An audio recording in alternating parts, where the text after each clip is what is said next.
Israel has been dealing with a string of lone wolf terror attacks this year, but this week's cold-blooded attack at a Jerusalem synagogue raised the alarm that Israelis are now at risk anywhere in their own nation. Israeli Ambassador Ron Dermer joins us now to talk about this recent attack. Ambassador Dermer, Prime Minister Netanyahu said Israel's response to this terror attack would be harsh. What might that response entail? Well, I think you're going to see a very tough response because you saw a savage murder of 4 Jews while they were worshiping, while they were praying in a synagogue in a neighborhood, actually, of Jerusalem, and a Druze police officer was killed trying to help defend those people who came under attack.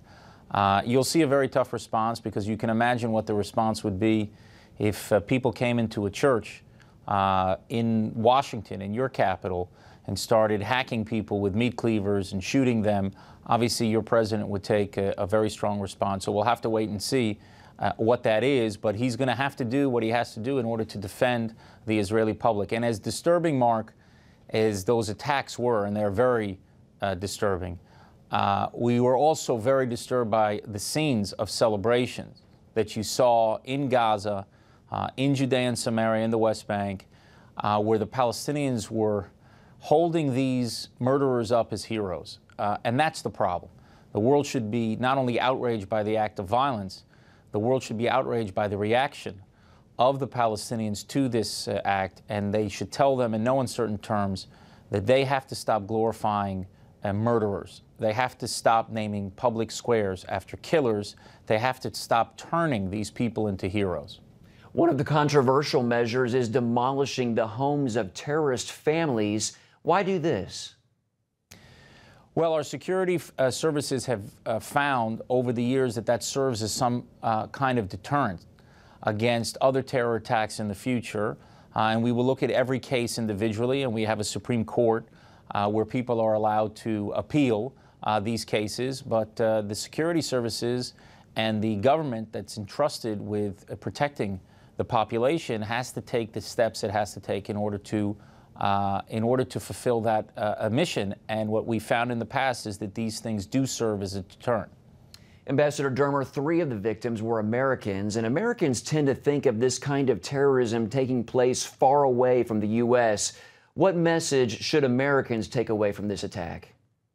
Listen, Mark, these terrorists are all connected.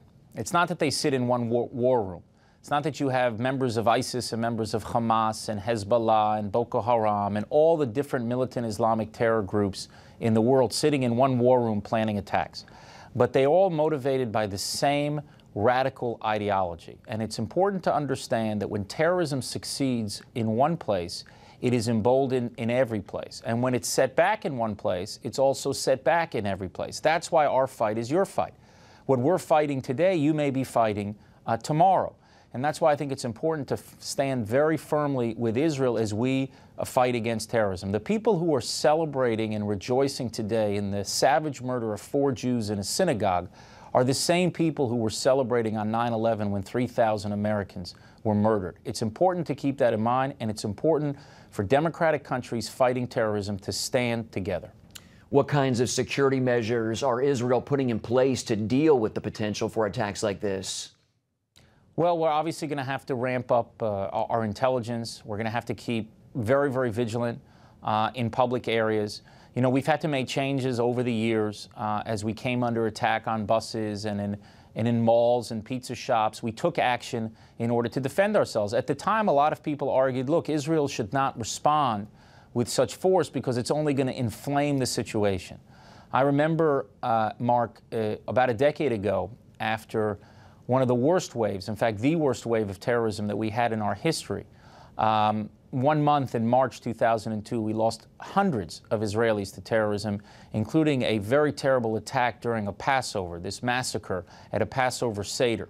And then Israel decided to launch a very big military operation called Operation Defensive Shield, which went into the Palestinian areas in cities in Judea and Samaria, and it removed a lot of the terror infrastructure that existed there. Before that happened, people said, if you respond with military force, if you take action, you're just going to inflame the situation. They were wrong then, and they're wrong now. The worst thing that you can do in the face of terrorism is to do nothing and to listen to these people who say, don't take strong action because it will just make the problem worse. You have to confront terrorism. You have to fight it. And just as we did a decade ago, I have no doubt that we will take the actions necessary to protect our people today.